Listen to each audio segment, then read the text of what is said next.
Hello，大家好，耀文裝修，而家同大家介紹呢一個單位，就係德朗村3至4人單位間2間房嘅設計。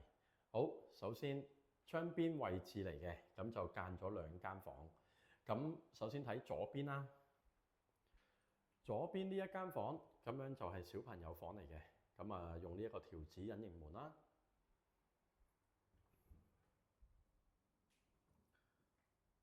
好，入到嚟就會首先見到有一張4尺嘅油壓床，然之後床嘅旁邊就會係一個曲尺嘅書台。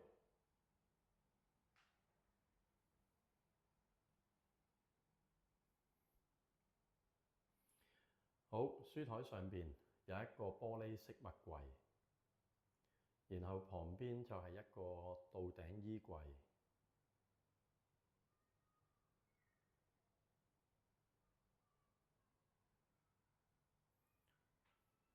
門口位置啦，咁呢一個單位間2間房呢，就係用呢一個木廊飾面牆去到間房嘅。好，跟住然之後就到廳呢一間房，廳呢間房就係用3趟嘅玻璃趟門去到間房。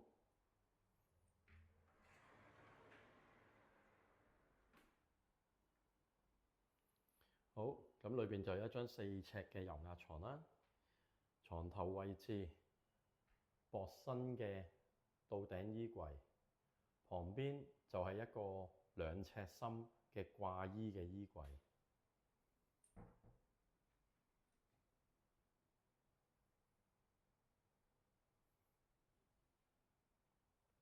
OK， 咁樣廳嘅位置嚟嘅，呢度就係放梳化，梳化對住就係電視機櫃啦。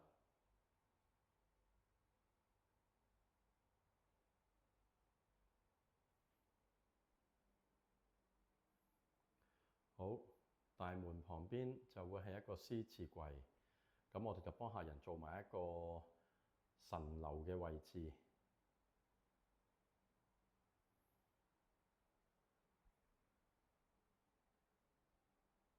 中空亦都係呢個條子背板啦。好啦，跟住呢一度廚房對出嘅天花位置，一組吊櫃啦。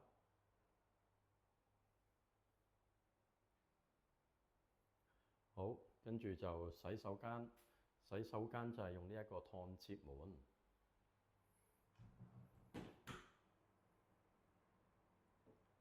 好，咁裏邊就係一組上下曲尺嘅鏡櫃。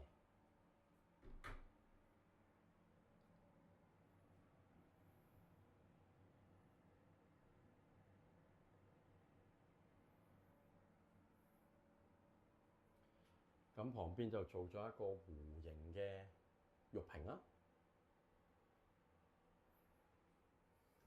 好啦，跟住就到廚房。咁廚房煮食爐、抽油煙機，咁就曲尺嘅地櫃、曲尺嘅吊櫃，咁就有個大星盤啦。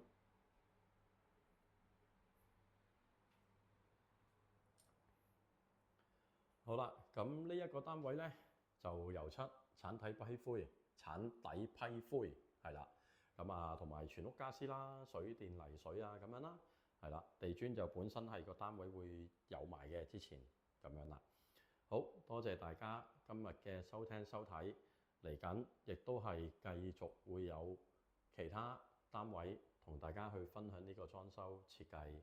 Thank you，多謝。